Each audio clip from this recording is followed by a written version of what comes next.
आज की वीडियो में हम करेंगे इंडक्शन मोटर के एमसीक्यूज। ठीक है, जो आपके एसएससी जेई और जेईएन के जो दूसरे एग्जाम्स हैं उनके लिए इंपॉर्टेंट है। ठीक है, तो देखो ये आपका पार्ट 2 है। पार्ट 1 में मैंने ऑलरेडी 1 से लेके 25 तक क्वेश्चन कंप्लीट करा चुका हूँ। ठीक है, इस टोटल सीरीज में अराउंड आपको 150 प्लस मोस्ट इंपॉर्टेंट क्वेश्चन जो इंडक्शन मोटर से बनते हैं वो करवाऊंगा। ठीक है, और देखो जैसे इंडक्शन मोटर कंप्लीट हो गई उसके बाद मैं सिंक्रोनस मोटर करवाऊंगा, फिर मैं डीसी मोटर कराऊंगा, फिर डीसी जनरेटर। ठीक है, ऐसे मैं टॉपिक वाइज यानी एक एक मोटर लेके उनके जितने भी इंपॉर्टेंट क्वेश्चन होते हैं वो मैं आपको करवाऊंगा। क्लियर है? सो आज की वीडियो स्टार्ट करते हैं। तो देखो आज का हमारा पहला क्वेश्चन क्या है। The principle of operation of a three phase induction motor is almost similar to that of. ये तो आपको पता ही होगा कि जो इंडक्शन मोटर है उसका प्रिंसिपल एकदम कैसा है, आपके ट्रांसफार्मर के जैसा है, जिसकी सेकेंडरी आपकी शॉर्ट सर्किटेड है। तो देखो यहाँ से आपका एक और चीज बनती है क्वेश्चन। देखो सिंपल, आपने अगर इक्विवेलेंट सर्किट पढ़ा है इंडक्शन मोटर का, ठीक है, तो वो कुछ इस तरह का होता है। ठीक है, ये आपका जो R2, ये आपका X2 और ये आपका ना, ये आपका लोड होता है RL। ठीक है, यहाँ पे आपका इंपॉर्टेंट है, इससे क्वेश्चन बनते हैं। देखो जो RL होता है इसकी आप वैल्यू लिखते हो R2 डैश, R2 डैश, ठीक है ना, R2 dash bracket 1/s minus 1। ठीक है, ये जो क्वांटिटी मैंने बनाई ना RL, ये आपका क्या है, इलेक्ट्रिकल क्वांटिटी। कभी कभार आपको ये डायरेक्ट भी पूछ लेते हैं। ठीक है, तो इलेक्ट्रिकल क्वांटिटी इक्विवेलेंट टू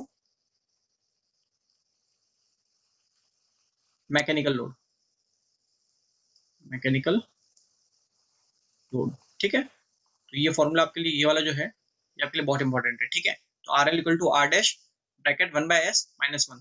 ये बेसिकली कुछ नहीं करता है, ये थोड़ा हम जो आपका इंडक्शन मोटर का इक्विवेलेंट सर्किट होता है उसको थोड़ा सिंप्लीफाई करने के लिए हम क्या करते हैं, जो आपका जो कोई टर्म होती है R2 डैश अपॉन एस, ठीक है, इसको हम क्या करते हैं, दो टुकड़ों में स्प्लिट करते हैं।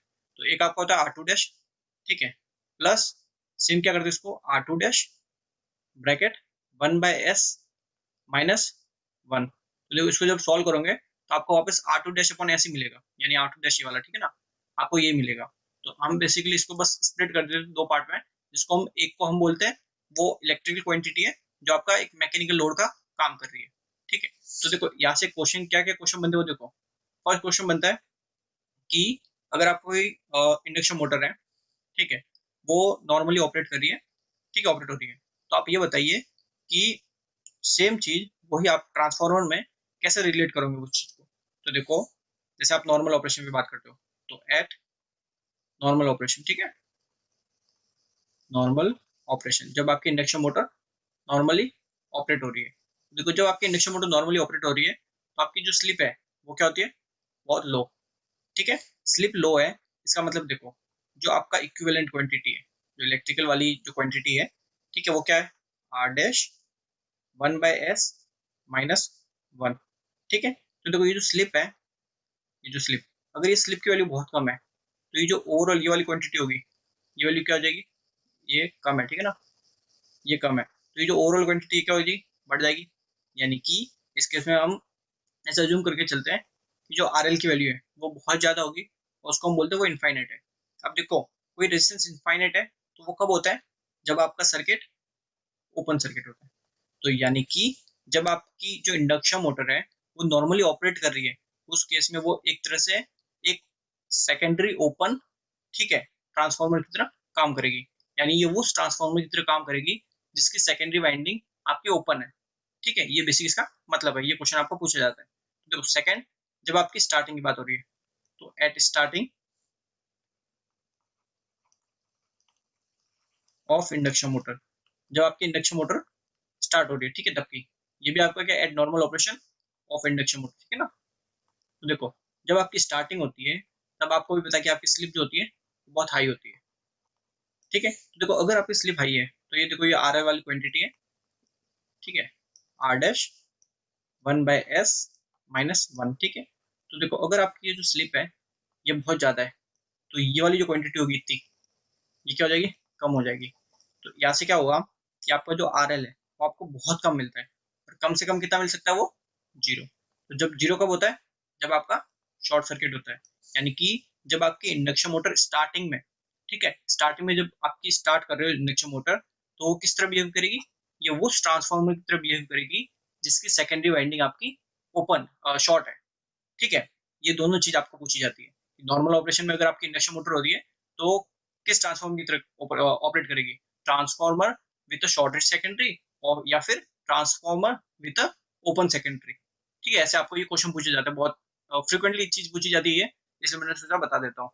देखो अगला क्वेश्चन देखते हैं, the relative speed between stator and rotor flux is equal to. देखो किसके बीच में पूछा, स्टेटर और रोटर फ्लक्स के बीच में पूछा, ठीक है ना। और फ्लक्स की स्पीड दोनों की क्या होती है, स्टेटर फ्लक्स की भी आपकी होती है ns, रोटर फ्लक्स की भी आपकी होती है ns। तो रिलेटिव स्पीड इन दोनों के बीच में क्या हो गई, यानी ns माइनस ns आपकी हो जाएगी 0। तो आंसर क्या हो जाएगा, सी।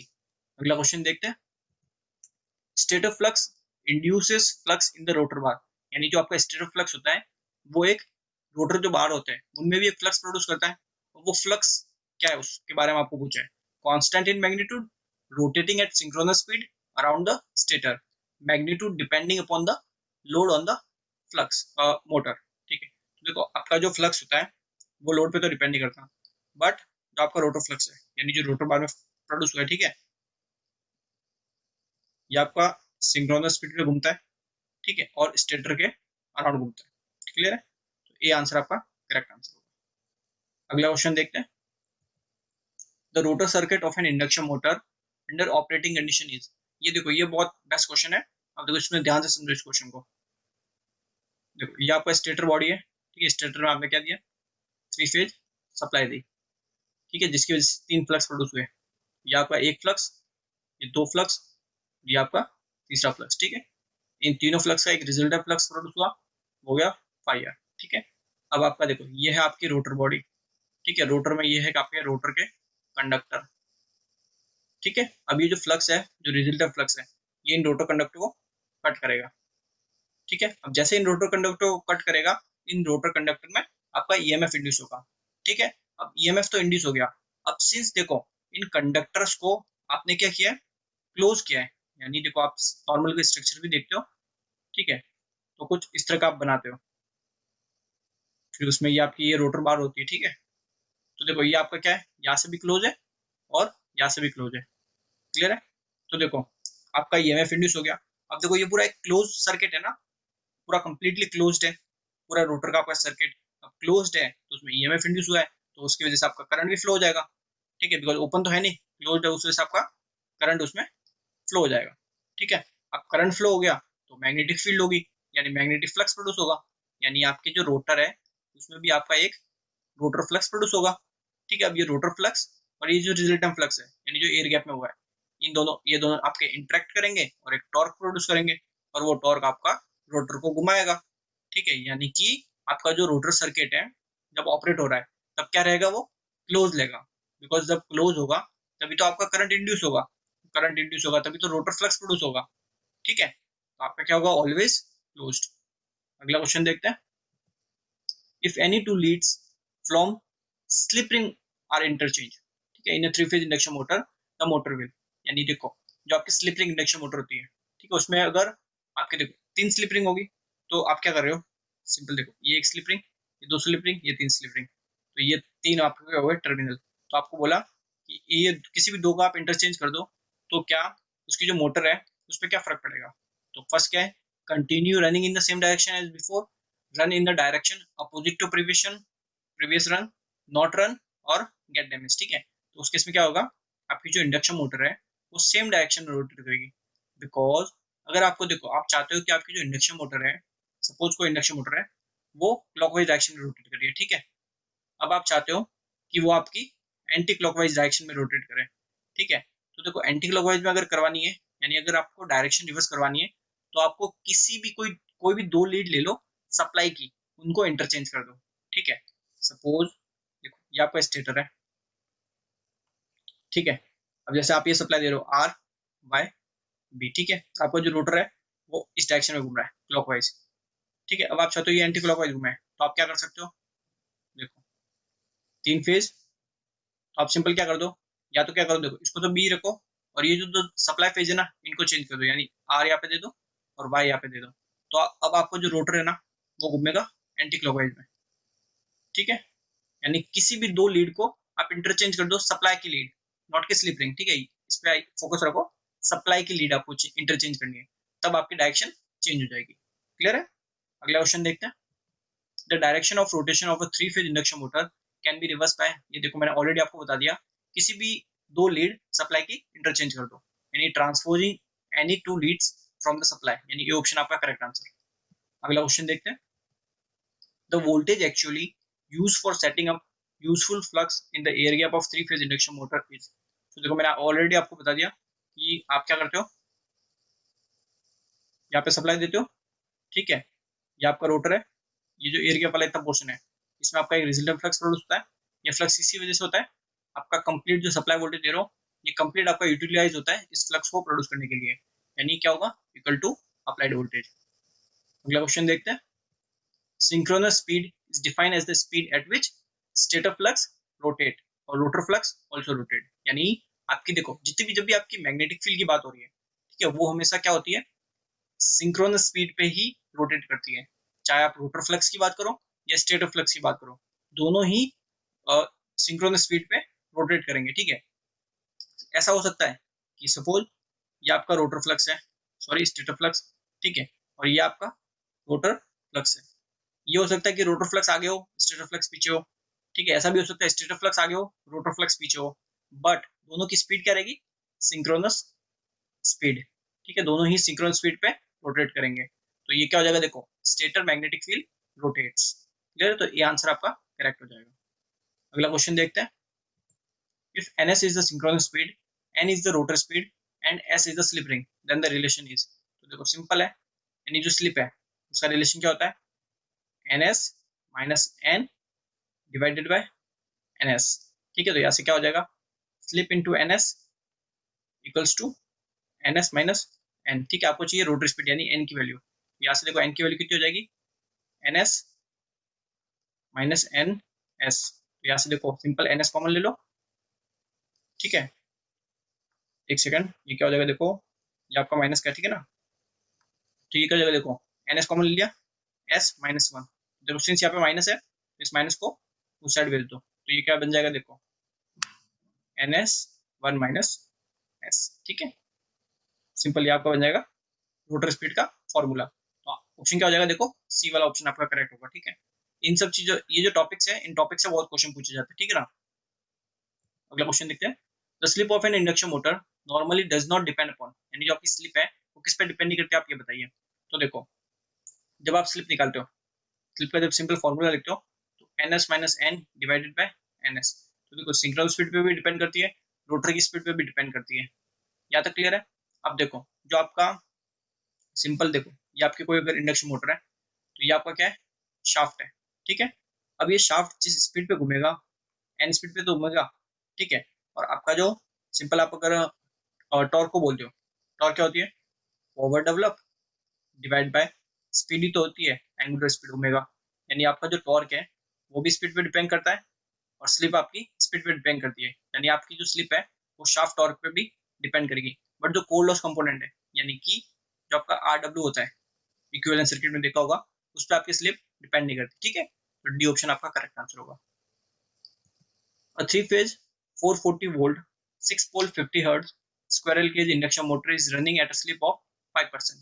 The speed of stator magnetic field with respect to rotor magnetic field and speed of rotor with respect to stator magnetic field is.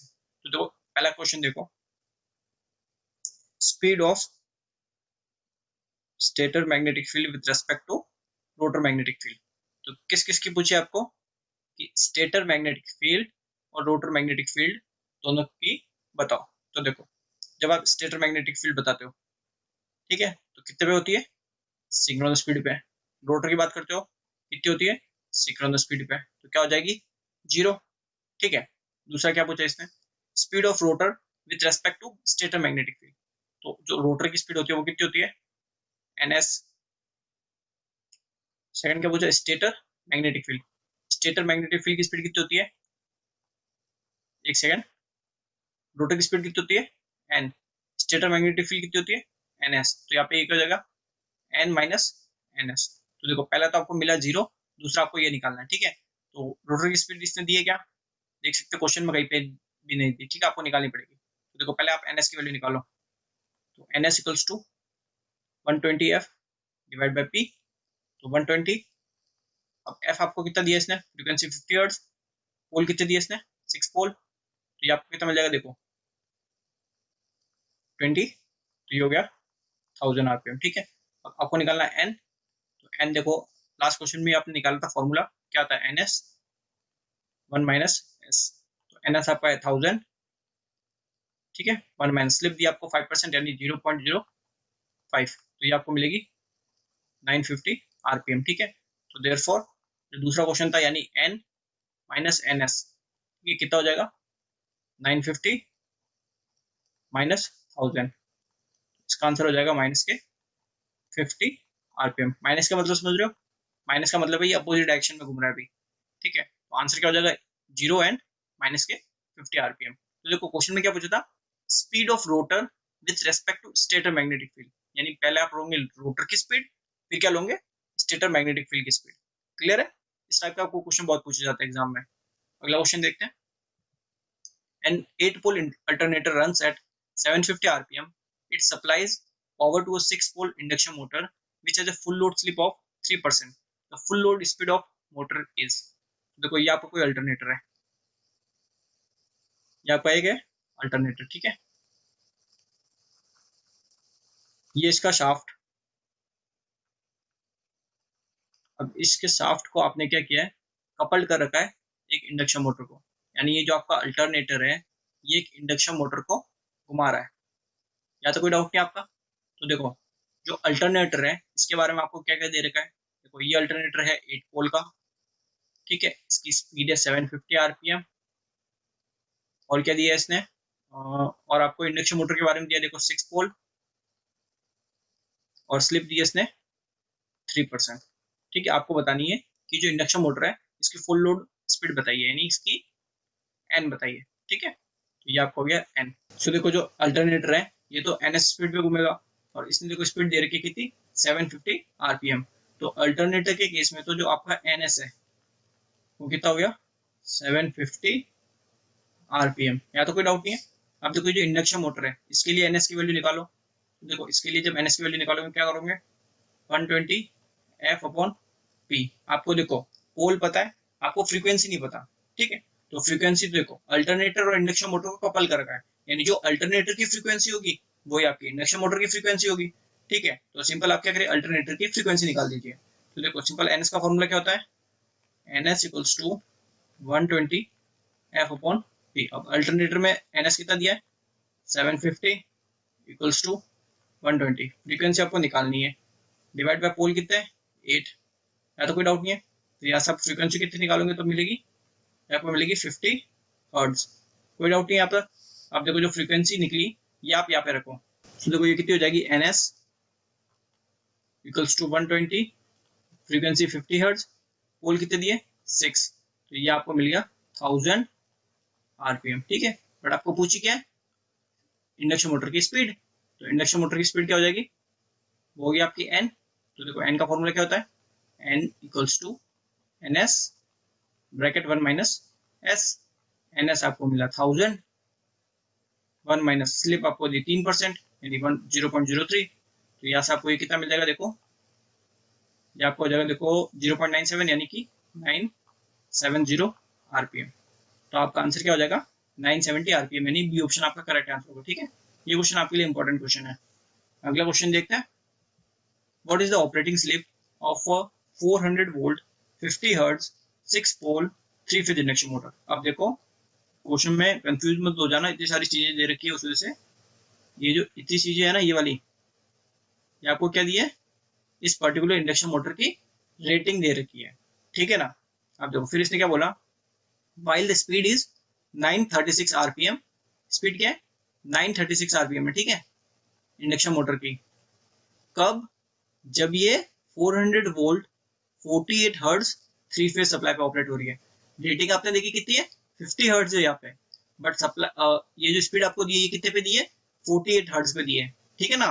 Question पे फोकस करो, इस क्वेश्चन में कंफ्यूज हो जाओगे आप, बिकॉज जो आपको स्पीड दी है वो 48 हर्ट्ज पे दी है और आपको रेटिंग भी दे दी ताकि आप कंफ्यूज और हो जाओ।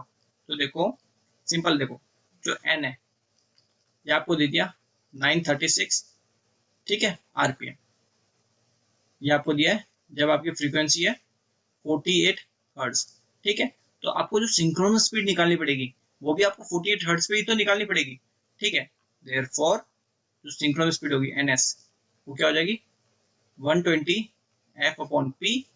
तो 120 इंटू फ्रीक्वेंसी कितनी है 48 हर्ट्ज डिवाइड बाय पोल कितने 6, ठीक है। तो इसको सॉल्व करेंगे तो ये आपको मिलेगा 960 आरपीएम। क्लियर है। तो देखो अब सिंपल स्लिप निकालने स्लिप के लिए तो इजी हो जाएगा ये, तो N S minus N divide by N S, ठीक है। तो ये आपका कितना जाएगा देखो 960 माइनस 936 डिवाइडेड बाय 960। क्लियर है।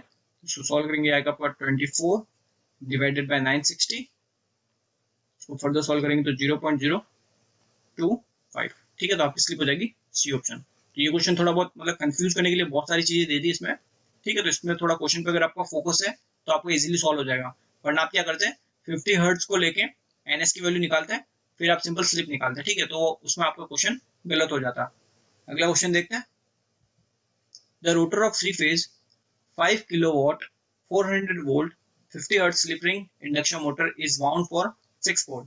The approximate average no load steady state speed when this motor is connected to 400 volt 50 hertz supply is. ठीक है। तो देखो सिंपल क्या पूछा है, जब आपका कोई भी लोड कनेक्टेड नहीं है तब आप ये बताइए कि आपकी स्पीड क्या होगी, ठीक है। तो सिंपल एनएस निकालिए, क्या हुआ 120 एफ डिवाइड बाय पी, ठीक है। तो फ्रीक्वेंसी कितनी है 50 हर्ट्ज डिवाइडेड बाय पोल कितने हैं आपको दिए 6, तो ये आपको मिल जाएगी 1000 आरपीएम। आपका आंसर क्या हो जाएगा 1000 आरपीएम, यानी डी ऑप्शन आपका करेक्ट आंसर होगा। क्लियर है। बिकॉज क्वेश्चन में पूछा है आपको बतानी है approximate average no load steady state speed, ठीक है। तो अगला क्वेश्चन देखते हैं।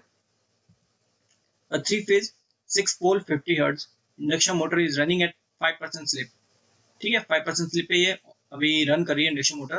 What is the speed of the motor, आपको स्पीड बतानी है। तो स्पीड क्या होती है n equals to N S 1 minus S, ठीक है। इस फॉर्मूले से आपको क्वेश्चन बहुत पूछे जाते हैं। एन एस कितना होगा आपका 120 F divide by P bracket 1 minus S, ठीक है। 120 फ्रीक्वेंसी कितनी दे रखी है 50 हर्ट्ज डिवाइड बाय पोल कितने दिए 6, 1 माइनस स्लिप कितनी है 5%, ये कितना हो जाएगा देखो 1000 मल्टीप्लाई कितना हो जाएगा आपको 0.95, तो आपको स्पीड मिल जाएगी 950 आरपीएम, ठीक है। तो ये हो जाएगा सी। इवन दो मुझे लग रहा है कि आप आई थिंक आपको लग रहा होगा कि ये क्वेश्चन तो बहुत इजी क्वेश्चन है, बट देखो मैं ऑलमोस्ट आपको 150 प्लस क्वेश्चन कराऊंगा, तो ठीक उसमें देखो हर टाइप के क्वेश्चन मिलेंगे आपको, ठीक। बिकॉज जो पेपर बनता है वो ना तो सिर्फ इजी बनता है ना सिर्फ टफ बनता है, ठीक है। अगर आपके देखो पेपर में 10 क्वेश्चन आ रहे हैं उसमें 4 क्वेश्चन इजी होंगे, 4 क्वेश्चन टफ होंगे और 2 क्वेश्चन आपके ब्रेन को यूज करना पड़ेगा उसमें आपको, ठीक है। बिकॉज बाकी के 8 क्वेश्चन आपके देखते ही हो जाएंगे अगर आपने पढ़ाई की है, ठीक है। बाकी 2 क्वेश्चन आपको थोड़ा दिमाग लगाना पड़ेगा, वो बेसिकली ब्रेन टाइप के क्वेश्चन होंगे, ठीक है। तो देखो अगला क्वेश्चन देखते हैं। At the instant of starting the per unit slip of 3 phase induction motor is, यानी जो पर यूनिट स्लिप होती है स्टार्टिंग में, ठीक है। स्टार्टिंग में आप बोलते हो स्लिप हाई होती है और स्लिप ज्यादा से ज्यादा कितनी हो सकती है 1, तो इसका आंसर होगा सी। अगला क्वेश्चन देखते हैं। A balance 3 phase induction motor runs at a slip s if omega s is the synchronous speed. What is the relative speed between stator mmf and rotor mmf? तो देखो ये क्वेश्चन आपको बहुत बार पूछा जाता है, बस डिफरेंट लैंग्वेज यूज करता है, ठीक है। स्टेटर एमएफ होती है ns, रोटर एमएफ होती है ns, स्पीड क्या हो जाएगी 0। डी ऑप्शन आपका करेक्ट आंसर। अगला क्वेश्चन देखते हैं। If the full load speed of a 6 phase 50 hertz induction motor is 950 rpm, what is its half load speed nearly equal to? आपको क्या पूछिए हाफ लोड स्पीड, ठीक है ना, यानी n equals to N S 1 minus S, ठीक है। ये आपको पूछिए हाफ लोड पे, हाफ लोड पे।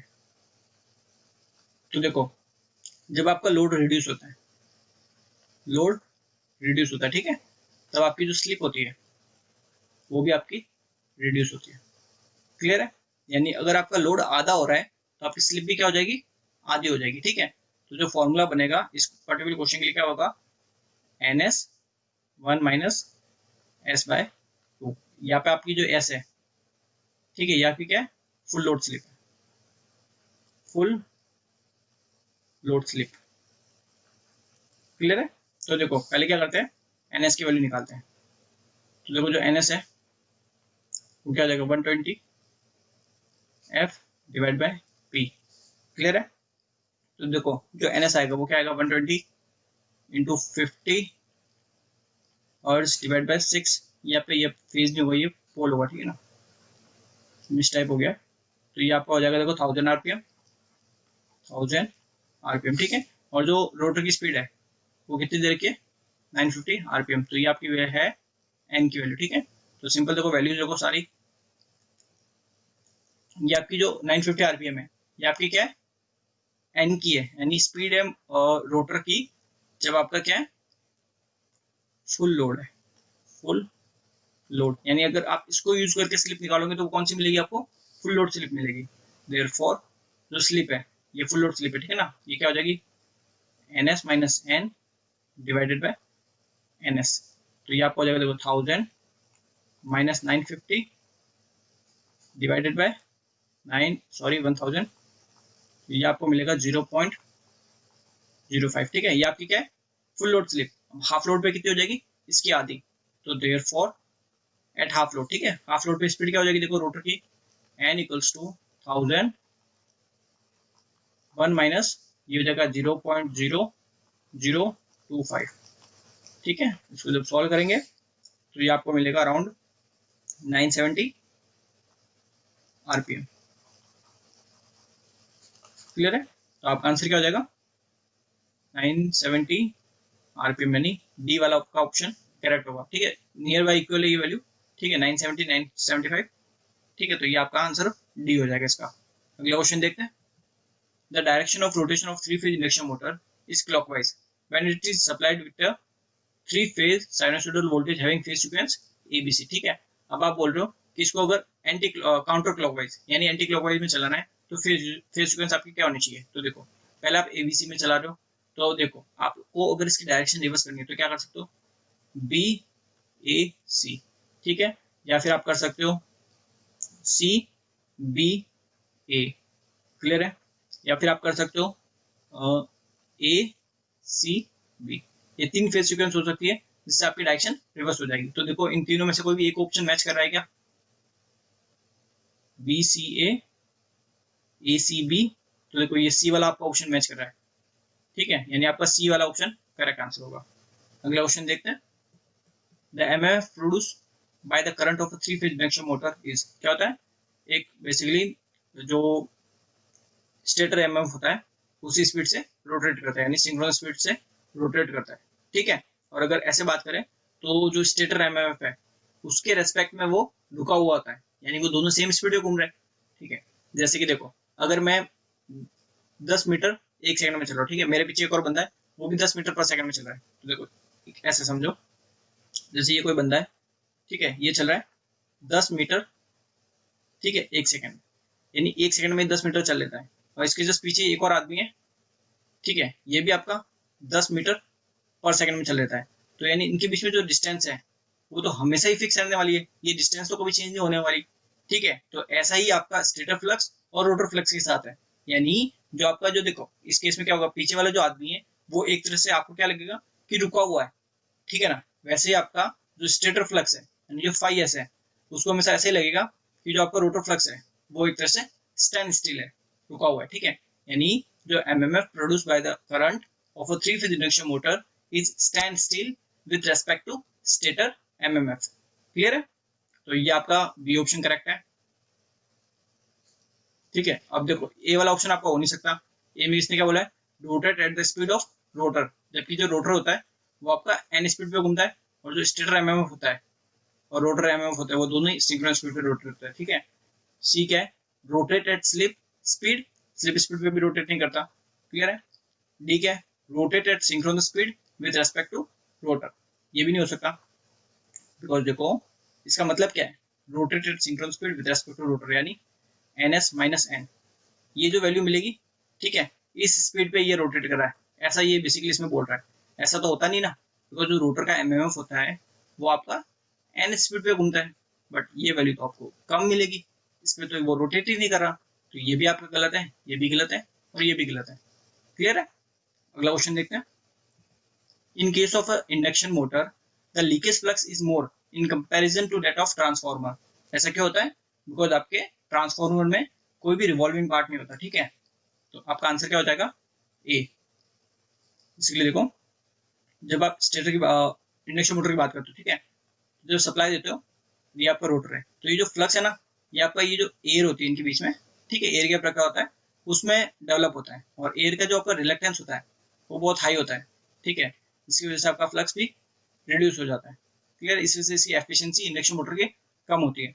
जबकि आप ट्रांसफार्मर देखते हो, तो ट्रांसफार्मर में आप क्या करते हो, कोर यूज करते हो, ठीक है, एक आयरन कोर यूज करते हो, उसमें क्या होता है, देखो यहाँ पे जब आप वाइंडिंग करते हो, ठीक है, तो इसमें जो फ्लक्स प्रोड्यूस होता है वो फ्लक्स क्या होता है, इस आयरन कोर पे घूमता है, और कोर का रिलेक्टेंस एयर के कंपेयर में बहुत कम होता है, ठीक है, तो इसकी वजह से इसको कोई अपोजिशन नहीं मिलता और आपका ये इजीली फ्लक्स डेवलप हो जाता है इसमें, ठीक है, तो इसकी वजह से इसकी एफिशिएंसी भी ज्यादा होती है।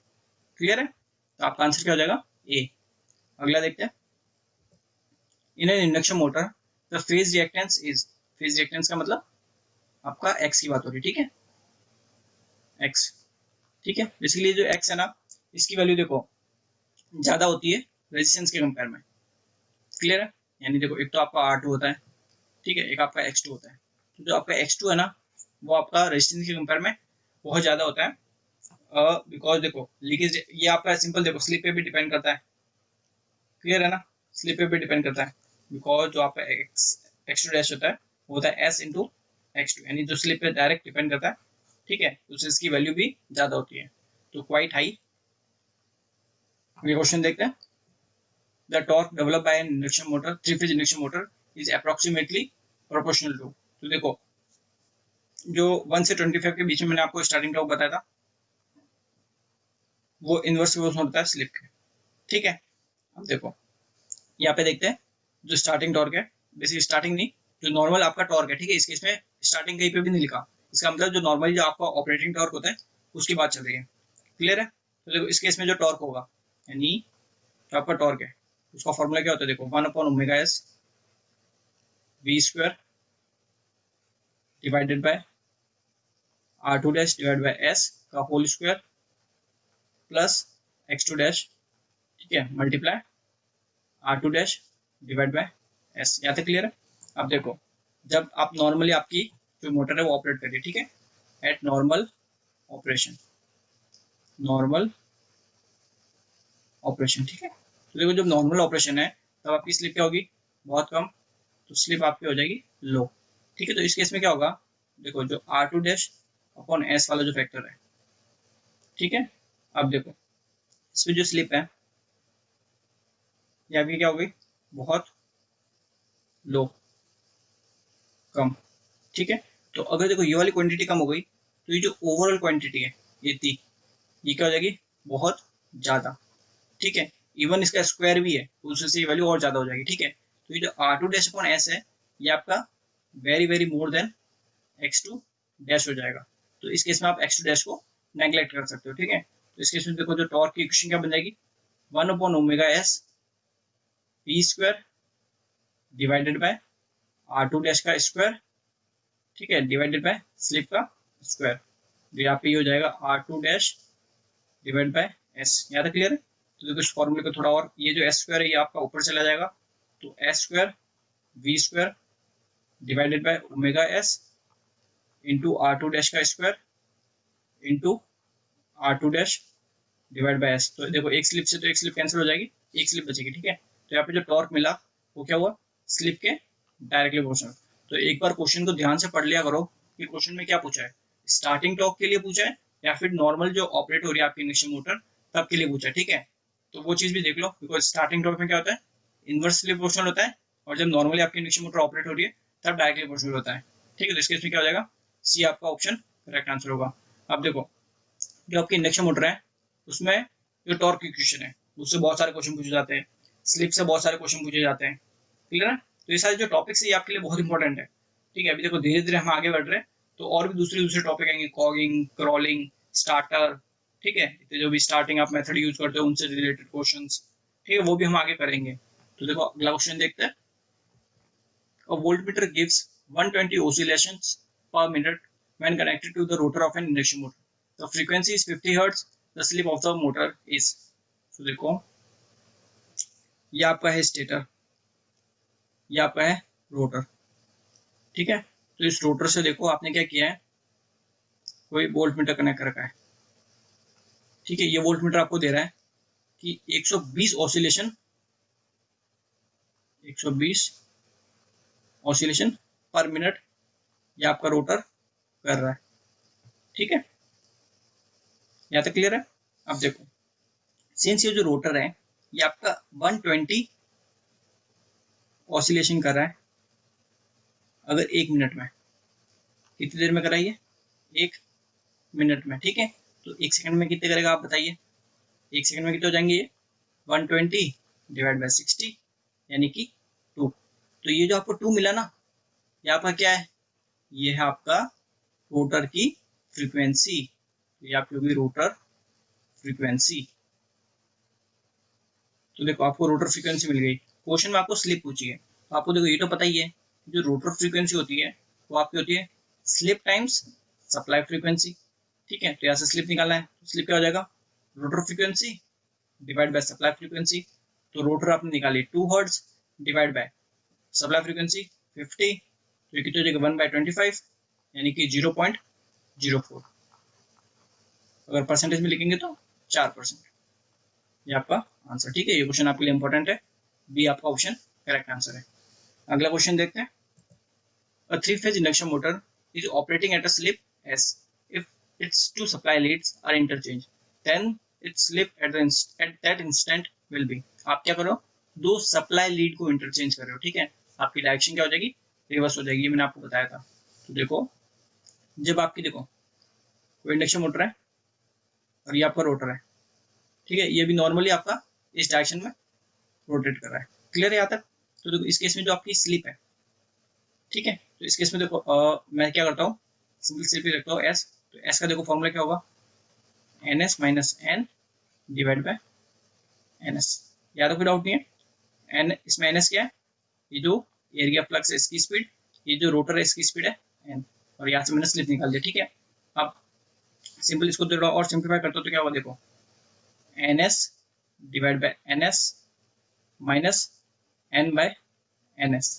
तो यहाँ से स्लिप क्या मिलेगी आपको, 1 minus N upon N S. यहाँ तो कोई डाउट नहीं है। अब देखो दूसरा केस, जब आपने क्या किया, इस केस में आपकी जो सप्लाई थी वो कुछ इस तरह की थी, आर वाई बी, ठीक है। अब आपने क्या किया, ये आपका स्टेटर, ये आपका रोटर। अब आपने क्या किया, ये जो सप्लाई लीड थी किसी भी 2 को इंटरचेंज कर दिया, तो इसको तो बी रहने दिया, इसको आपने चेंज कर दिया आर और वाई। तो इस केस से आपका रोटर है वो अब इस डायरेक्शन में घूम रहा है, ठीक है। तो यहाँ तो कोई डाउट नहीं है। तो देखो अब देखो ये इससे आप रिलेट करो, ये जो फर्स्ट वाला केस है इसी स्पीड को आपको लिखना है सेकंड केस के लिए, तो आप लिखोगे माइनस एन, ठीक है। इसमें आपने एन लिखा जब ये क्लॉकवाइज था, इसमें एंटी क्लॉकवाइज घूम रहा है, तो आप क्या लोगे, अपोजिट डायरेक्शन उसकी, ठीक है। तो इस केस में जो स्लिप होगी, स्लिप, ठीक है, एस डैश लिख लेता हूँ। तो देखो इस केस में स्लिप क्या हो जाएगी, एन एस माइनस, अब स्लिप ये ऑलरेडी माइनस में है, डिवाइडेड बाय एन एस। तो ये देखो यहाँ पे ये एस डैश कितना मिलेगा आपको, N S divided by N S, ये आपका प्लस का हो जाएगा एन अपॉन एन एस। तो ये आपको मिला 1 plus N upon N S. यहाँ तक क्लियर है, ये आपकी फर्स्ट केस में, ये आपकी सेकंड केस में, ठीक है। अब आप क्या करो, दोनों को ऐड कर दो, 1 प्लस 2, ठीक है। तो ये कितना हो जाएगा, देखो S plus S dash, clear है, कितना हो जाएगा 1 minus N upon N S plus 1 plus N upon N S. तो यहाँ पे N upon N S cancel, 1 plus 1 कितना हो जाएगा 2। तो देखो आपको मिला एस प्लस एस डैश, कितना मिला 2। तो एक और क्वेश्चन में देखो क्या पूछा था, then it slip at that instant will be, यानी जो सेकंड केस में जो स्लिप होगी वो आपको पूछी है। तो यहाँ पे देखो सेकंड केस में स्लिप क्या होगी, S dash equals to 2 minus S. कोई डाउट नहीं है, तो आपका आंसर क्या हो जाएगा, देखो 2 माइनस एस, यानी ए वाला आपका ऑप्शन करेक्ट आंसर होगा। ठीक है, तो आज के लिए इतना ही, बाकी क्वेश्चन हम करेंगे नेक्स्ट पार्ट में। So thank you very much.